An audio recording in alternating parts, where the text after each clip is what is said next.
Hello everyone, Amidaba.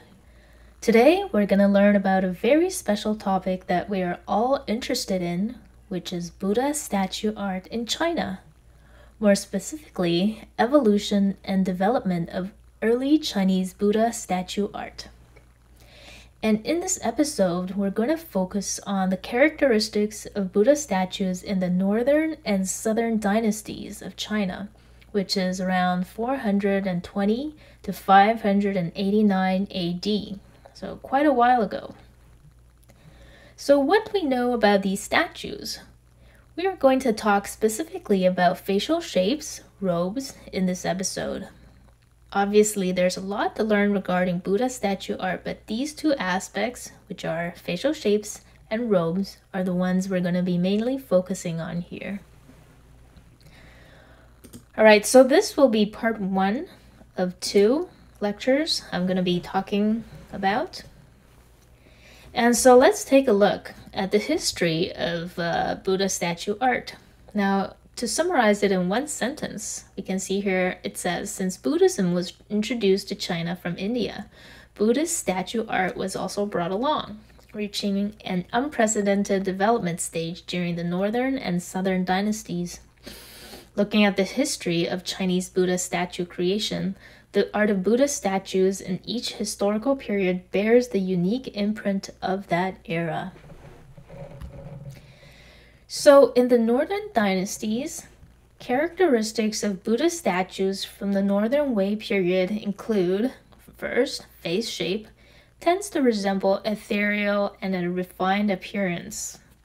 And as for the robes, they tend to be wide robes and broad sashes. So we can see an example on this page here. So he has a very ethereal and refined appearance, lean almost, and that draws on Taoist values at the time. And here we see the robes being represented very well. It's wide robes and broad sashes. You can see it flows very nicely, and it's important to include a lot of the robe features in the statue. So it's a very nice statue. Also, you can see the face is again lean, quite ethereal, resembling Taoist practitioners in the mountains at that time, and very refined as well. Here's another Buddha statue. You can see a lot of the robes are flowing, and in this case there's almost seems to be a collar on the Buddha statue. And finally, we'll talk about the Yungan Grotto's cave number 6. So from the facial expressions of Buddha statues in the Yungan Grottos and others, the faces of Northern Wei Buddhist statues can be characterized into several types: full-faced, lean-faced, and foreign-faced. However, the primary facial feature of Northern Wei Buddhist statues influenced by Wei Jin metaphysics is characterized by leanness, primarily featuring an ethereal and refined appearance. So same as before, but it talks about how there can be 3 types of faces. So full-faced would be more round, lean-faced, resembling a Taoist practitioner, and foreign-faced, resembling a foreigner who is not from China. Now these Buddha statues show us the characteristics of the eyes and the lips. On the left image, we see that the Buddha statues have almond-shaped eye sockets with blue eyes gazing forward. On the image to the right, the Buddha statues have thin lips with upturned corners, expressing a compassionate smile. And the next set of characteristics will be the crown characteristics.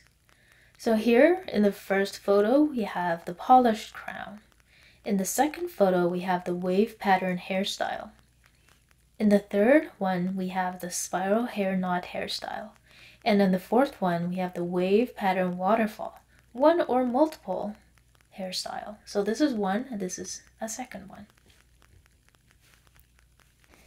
And this concludes our talk on the evolution and development of early Chinese Buddha statue art.